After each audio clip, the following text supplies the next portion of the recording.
हरि ओ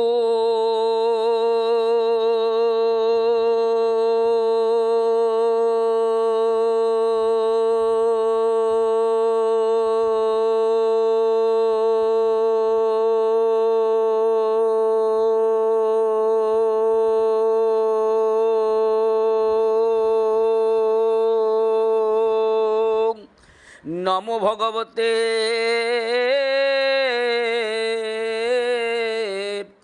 वासुदेवाय।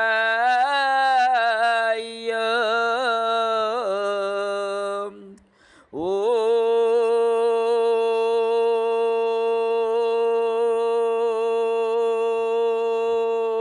नमो भगवते श्री महापुरुष अच्युतानंदाय। अच्युतं केशवं कृष्ण दामोदरम् अच्युतं केशवं कृष्ण दामोदरम् रामो नारायणं जानकी वल्लभं रामो नारायणं जानकी वल्लभं अच्युतं केशवं कृष्ण दामोदरम् अच्युतं केशवं कृष्ण दामोदरम्। जय महापुरुष अच्युतानंद जी की जय। तो सज्जन मंडली आज यही महापुरुष अच्युतानंद मालिका मंचरे उपस्थित थिबा समस्त श्रोता ज्ञानी गुणी पंडित साधु सन्थ एवं ब्राह्मण समाज समस्त को दीनहीन अकिंचन तपन आभूम प्रणाम जणैबा संगे संगे आरंभ करने को जाउछि। गतकाली संध्यारे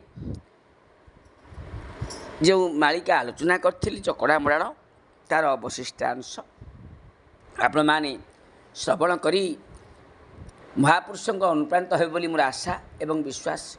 जो मान सब मालिका कही चली से टीवी रे हो कि मंचरे हो से मान सब बही जो छपा बही मालिका को कही लोक को भयभीत कराउछंती। प्रकृत घटना सत्यासत्य मु जो पोथीटी रखी से कहूँ त्रुटि थे क्षमा करेंगे।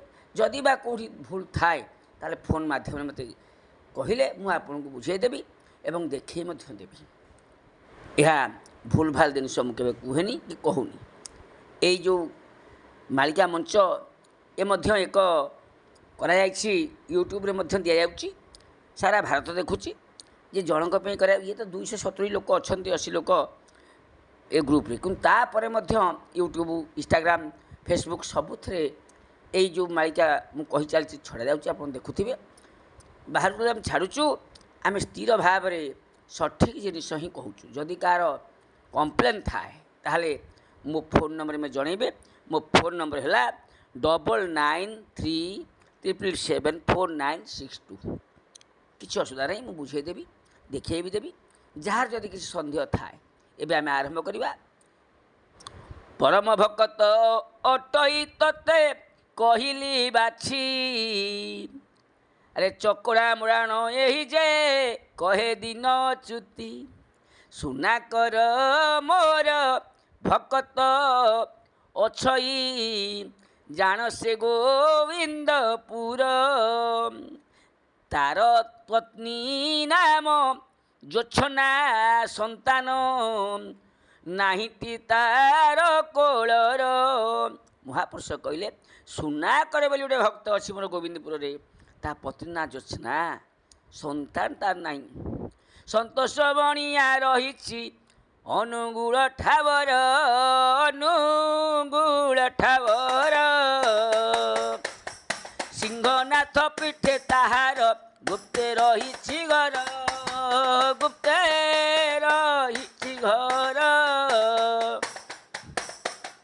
एक बाली कूद रही फते मुखा ठावर फते मुखा ठावर भाई बल तहु बाहर कली जुग शेषर कली ଶେଷର।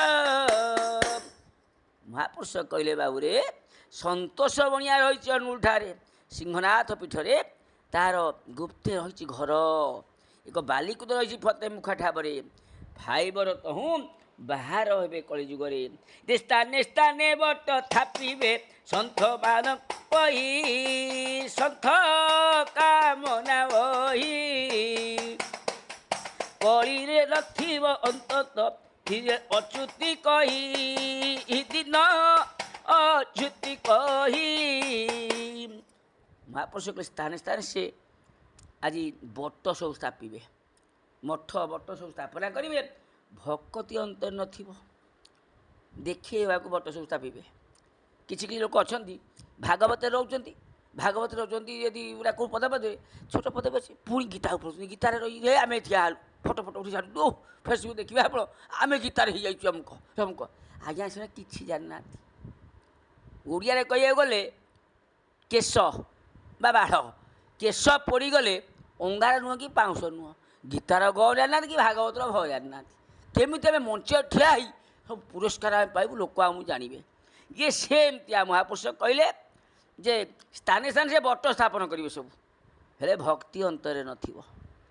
ବୁଢ଼ା ଲିଙ୍ଗ ଗୋଟି ରହିଛି ମହାନଦୀ କୂଳର, ମହାନଦୀ କୂଳର, ଶୋଷଣୀ ସର୍ପ ଯେ ରହିଛି ଦାଗାହୁଡ଼ାର, ବାଗାହୁଡ଼ାର।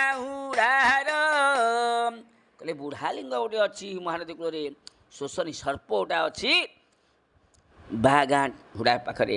ଆରେ ମଙ୍ଗରାଜପୁର ଚଉରା ତହୁଁ ତୁଳସୀ ଗାଦି, ତହୁଁ ତୁଳସୀ ଗାଦି,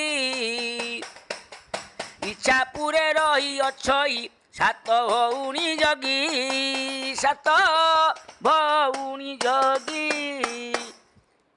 ମହାପୁରୁଷ କହିଲେ ବାବୁରେ ରାମ ମଙ୍ଗରାଜପୁରରେ ଚଉରା ତ ହିଁ ଅଛି ତୁଳସୀ ଗାଦି, ଇଚ୍ଛାପୁରେ ରହିଛନ୍ତି ସାତ ଭଉଣୀ ଜଗିକିରି ଅଛନ୍ତି। କ'ଣ କରିବେ ସେ ନା ସାତ ସାତ ଛଅ ଠାବର ଗୋଳ ଚହଳ ହେବ, ଗୋଳ ଚହଳ ହେବ, ଦିବସରେ ରଞ୍ଜା ପଡ଼ିବ ଉଲ୍କାପାତ ହୋଇବ, ଉଲ୍କାପାତ ହୋଇବ। ମହାପୁରୁଷ କହିଲେ ସାତ ସାତ ଛଅ ଠାବରେ ଗୋଳ ଚହଳ ହେବ, ଦିବସରେ ରଞ୍ଜା ପଡ଼ିବ ଉଲ୍କାପାତ ହେବ।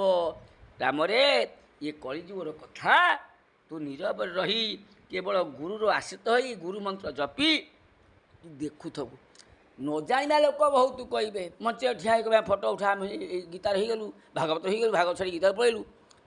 ଚୋର ଟାଉଟର ଦଲାଲ ଏବଂ ନାଁ କହିବା ଲୋକ ଏ କଳିଯୁଗରେ ବହୁତ ବାହାରିବେ ରାମ। ପ୍ରକୃତ ଜ୍ଞାନୀ ଯେ ସେ ଘର କଳ ଲୁଚିକି ରହିବେ।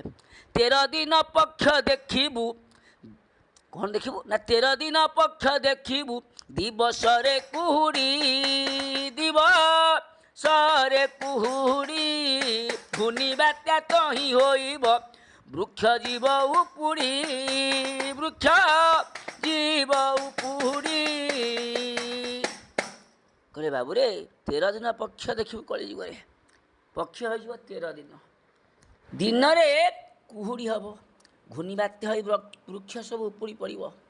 ଆଉ କ'ଣ ହେବ, ଆଉ କେତେ କଥା ହେବ ନା ନଦୀ ବଢ଼ିଟା ଅଷାଢ଼ ମାସରେ ନଈ ବଢ଼େ, ଇରେ ଅଦିନରେ କ'ଣ ହେବ ନା ଅଦିନରେ ନଦୀ ବଢ଼ିବ, ଅଦିନରେ ଆଜି ନଈ ବଢ଼ି ହେବ, ଅଦିନରେ ଲାଗି ନଥିବ ପୁଣି ସେ ନଈ ବଢ଼ି, ପୁଣି ସେ ନଈ ବଢ଼ି, ଚାହୁଁ ଚାହୁଁ ଘର ଦ୍ୱାରଟି ସବୁ ଜୀବ ଉଜୁଡ଼ି, ସବୁ ଜୀବ ଉଜୁଡ଼ି। ତାପରେ ନଈ ବଢ଼ି ଅଦିନରେ ହେବ, ଅଦିନରେ ଲାଗିନଥିବ ପୁଣି ସେ ନଈ ବଢ଼ି ହେବ ଅଦିନରେ। ବର୍ଷାଳ ମାସରେ ସିନା ହେବା କଥା, ଅଦିନରେ ନଈ ବଢ଼ି ହେବ, ଚାହୁଁ ଚାହୁଁ ଘର ଦ୍ୱାର ସବୁ ବୁଡ଼ିଯିବ, ସବୁ ଉଜୁଡ଼ିଯିବ। ଆଉ କ'ଣ ହେବ ନା ଯେଉଁଟା ସବୁ ପ୍ରକୃତ ବାପାର ଛୁଆ ନୁହନ୍ତି, ବାପାର ଛୁଆ ନୁହନ୍ତି। ଆଉ ଆପଣଙ୍କୁ ଭିତରି କଥା କହୁନି, ବାପାର ଛୁଆ ଅର୍ଥ ବାବାର ଛୁଆ ଯିଏ ପ୍ରକୃତ ସେ ବାବାର ଛୁଆ। ଏଣୁ ମା' କହିବ ବାପା କିଏ, ଏଣୁ ସେଇମାନେ କ'ଣ କରିବେ ନା କିଛି ଆରେ ଥୋଇଲି ପୋଇଲି ପୁଅ ଯେ ତହିଁ ଘରୁଆ ହେବେ ପୁଣି ଘରୁଆ ହେବେ ଏ ମଞ୍ଚରୁ ସେ ମଞ୍ଚରେ ସେ ଜ୍ଞାନୀ ବୋଲାଉଥିବେ ଜ୍ଞାନୀ ବୋଲାଉଥିବେ ଯେଉଁ ସବୁ ପୋଇଲି ପୁଅ ବା ବାଷ୍ଟାର୍ଡ ଯାହାର ବାପା ଠିକ୍ ନାହିଁ ସେମାନେ କ'ଣ କରିବେ ନେ ଗୁରୁପୁର ଯାଇକିରି ଭାଗବତ କରିବେ ସେ ଯାଇକିରି ଗୀତା କରିବେ ସେ ଯାଇକିରି ରାମାୟଣ କରିବେ କେମିତି ଆମ ନାଁ ହେବ ଏଣୁ ଇଏ କଥା ସବୁ କଳିରେ ଘଟିବ ପୋଇଲି ପୁଅ ଗୁଡ଼ା ସବୁ ଯେ ଜ୍ଞାନ ନାହିଁ ଜ୍ଞାନୀ ବୋଲେଇବେ ଆରେ ସମଳ ସଗରେ ପ୍ରଭୁ ଯେ ଗୁପ୍ତ ଥିବେ ଜନମ ଗୁପ୍ତ ହେବେ ଜନମ ଛତିଆ ବଟରେ ଲାଗିବ ଦିବା ରାତ୍ରି ସଂଗ୍ରାମ ଦିବା ରାତି ସଂଗ୍ରାମ ସମ୍ବଳ ଗାଁରେ ପ୍ରଭୁ ଜନ୍ମ ହେବେ ପ୍ରଭୁ କଳ୍କି ରାମ ଆଜି ସମ୍ବଳ ଗାଁରେ ଜନ୍ମ ହେବେ ଦିବାରାତ୍ରି ଲାଗିଥିବ ଛତିଆ ବଟରେ କଳହ ଛତ୍ର ଧରି ଜଗି ଅଛନ୍ତି ତହିଁ ନାଗାନ୍ତି ପଲ ତହିଁ ନାଗାନ୍ତି ପଲ ଗଞ୍ଜାଖିଆ ସାଧୁ ମରିବେ ହୋଇ ନ କଲ ବଲ ହୋଇ ନ କଲ ବଲ ମହାପୁରୁଷ କହିଲେ ବାବୁରେ ଯେଉଁ ସାଧୁ ସବୁ ଅଛନ୍ତି ଦାଢ଼ି ରଖି ଆଉ ବାଡ଼ି ଧରି ଗେରୁଆ ପିନ୍ଧି ଅରୁଆ ଖାଇ ଗଞ୍ଜେଇ ଖାଉଛନ୍ତି ସାଧୁମାନେ ଗଞ୍ଜେଇ ଖାଆନ୍ତି ମହାପୁରୁଷ କହିଲେ କୌଣସି ସାଧୁ ଗଞ୍ଜେଇ ଖାଆନ୍ତିନି ମହାପୁରୁଷ ଗଞ୍ଜେଇ ଖାଆନ୍ତି କେଉଁ ବଟ ଗଞ୍ଜେଇ ଖାଆନ୍ତି ଏଣୁ ଇଏ ବଟ ମହାପୁରୁଷ ଆମେ ଗଞ୍ଜେଇ ଦେଉଛୁ ଆମ ଚାବି ଅଛି ମିଳିଲେ ଗଞ୍ଜେଇ ଦେବୁ ଇଏ ମିଛ କୌଣସି ସାଧୁସନ୍ଥ ଗଞ୍ଜେଇ ଖାଆନ୍ତିନି ସେଇ କଥା ମହାପୁରୁଷ କହିଲେ ଯେ ଛତ୍ର ଧରି ଜଗି ରହିଛନ୍ତି ନାଗାନ୍ତ ଯୋଗାନ୍ତ ସିଧା ନାଗାନ୍ତ ପୋଲ ଅଛନ୍ତି ଗଞ୍ଜେଇ ଖିଆ ସାଧୁଗୁଡ଼ା ବେଶୀ ଡହଳ ବିକଳ ହେଇ ମରିବେ ନବକୋଟି ଯୋଗିନୀ କାନ୍ତାନି ଆସିବେ ମେଳ ହୋଇ ଆସିବେ ମେଳ ହୋଇ ସନ୍ଥ ପାଳି ଦୁଷ୍ଟମାନଙ୍କ ରକ୍ତ ଯିବେ ସେ ପି ରକ୍ତ ଯିବେ ସେ ପି ନବକୋଟି କାନ୍ତାନ୍ତରେ କୋଟି ଯୋଗିନୀ ଆସିବେ ମେଳ ହୋଇକିରି ସନ୍ଥମାନଙ୍କୁ ରକ୍ଷା କରିବେ ଏ ଗଞ୍ଜେଇ ଖିଆ ସାଧୁ ଦାଢ଼ି ରଖି ବାଡ଼ି ଧରି ଅରୁଆ ଖାଇ ଗେରୁଆ ଖାଇବା ସାଧୁ ଗେରୁଆ ପିନ୍ଧିବା ସାଧୁ କିମ୍ବା ଏ ଗ୍ରୁପ୍ ସେ ଗ୍ରୁପ୍ ଭାଗବତ କରିବି ଗୀତା କରିବି ରାମାୟଣ କରିବି ସବୁଥିରେ ମିଶି ମୋ ନାଁ ହେବ ଯେଉଁଗୁଡ଼ା ସବୁ ଦେଖେଇ ହୁଅନ୍ତି ଜ୍ଞାନ ନାହିଁ ତାଙ୍କର ଜ୍ଞାନ ଥିଲେ କ'ଣ କେଉଁଠି କିଏ ଯାଆନ୍ତେ ଉଠା ପକେଇ କାହାକୁ ଏଣୁ ଅଜ୍ଞାନୀ ଗୁଡ଼ାକୁ ତାଙ୍କୁ ବେଶୀ ଗୋଡ଼େଇ ଖାଇବ କ'ଣ ଜ୍ଞାନ ଜାଣିଛୁ ତୁ କହିଲୁ ଏଣୁ ଏ ଯେଉଁ ଭାରତ ଯୁଦ୍ଧ ବାକି ଅଛି ଓଳିଏ ସେ ସରିବ ଓଳିଏ ଭାରତ ସମର ହେବ ଦେଲି ଚେତାଇ ହେବ ଦେଲି ଚେତାଇ ସ୍ୱୟଂ ପରମ ବ୍ରହ୍ମ ମୂରତି ପ୍ରଭୁ ଜଗତ ସାଇ ପ୍ରଭୁ ଜଗତ ସାଇ ପ୍ରଭୁ ଜଗତ ସାଇ ବା ଜଗତର କର୍ତ୍ତା ଅନନ୍ତ କୋଟି କୈବଲ୍ୟର ଦାତା ଆଜି ଜନ୍ମ ହେବେ କଳ୍କି ରୂପରେ ଓଳିଏ ଭାରତ ଯୁଦ୍ଧ ଆଜି ସରିବ ରାମରେ ତୁ ଲୟ କରିଥବୁ ସେଇ ନିମାଳ ବଟପଟକୁ ମୋତେ ଦେଖିବୁ ଯଦି ଏ କଥା ହଁ ଧର୍ମ ସଂସ୍ଥାପନ କରିବେ ଭକ୍ତ ହେବେ ମୁକତ ଭକ୍ତ ହେବେ ମୁକତ ଶୁଣ ରାମଚନ୍ଦ୍ର ଦାସରେ ମୋର ବଚନ ସତ୍ୟ ମୋର ବଚନ ସତ୍ୟ ବୋଲେ ହେ ରାମ ତୁ ଶୁଣ ବାବୁ ଏ କଥା ସତ୍ୟ ସତ୍ୟ ବଚନ ଧର୍ମ ସଂସ୍ଥାପନ କରିବା ପାଇଁ ପ୍ରଭୁ ପରମ ବ୍ରହ୍ମ ଆଜି କଳ୍କି ରାମ ଅବତାର ହେବେ ପଞ୍ଚକଟକରେ ହୋଇବ ପୁଣି ଥରେ ସଂଗ୍ରାମ ସେହି ହେବ ସଂଗ୍ରାମ ସେତିକି ବେଳରେ ଉଡ଼ିବ ବାନା ଅଚ୍ୟୁତ ନାମ ବାନା ଅଚ୍ୟୁତ ନାମ ପଞ୍ଚ ଭାଇ ହେନି କୌରବ ମେଳ ଅପୋଡ଼ା ଭୂଇଁ ମେଳ ଅପୋଡ଼ା ଭୂଇଁ ଓଳିଏ ଭାରତ ଯୁଦ୍ଧ ଯେ ଶୁଭ ଖମ୍ବ ଛଇ ଶୁଭ ଖମ୍ବ ଛଇ ବାବୁରେ ପଞ୍ଚକଟକରେ ହୋଇବ ସଂଗ୍ରାମ ସେଇଠି ଅଚ୍ୟୁତଙ୍କ ବାନା ଉଡ଼ିବ ବାମ ବାନା ଉଡ଼ିବ ପାଞ୍ଚ ଭାଇ ପଞ୍ଚୁପାଣ୍ଡବ କୌରବ ମେଳ ପୋଡ଼ା ଭୂଇଁ ଓଳିଏ ଭାରତ ଯୁଦ୍ଧ ସେଇମାନେ ଜନ୍ମ ହୋଇ ମଣିଷ ରୂପ ସବୁ କରିବେ ତାପରେ କ'ଣ ହେଇଛି ଆମେ ଅନେକ ବିଷୟ ଦେଖିବା ଏବେ ସମୟ ହେଇଗଲାଣି ହରି ଓಂ ସର୍ବେ ଭବନ୍ତୁ ସୁଖିନା ସର୍ବେ ସନ୍ତୁ ନିରାମୟ ସର୍ବେ ଭଦ୍ରାଣି ପଶ୍ୟନ୍ତୁ ମାಂ କସ୍ତୁ କବାବ ଭବତୁଂ ଶାନ୍ତି ଶାନ୍ତି ଶାନ୍ତି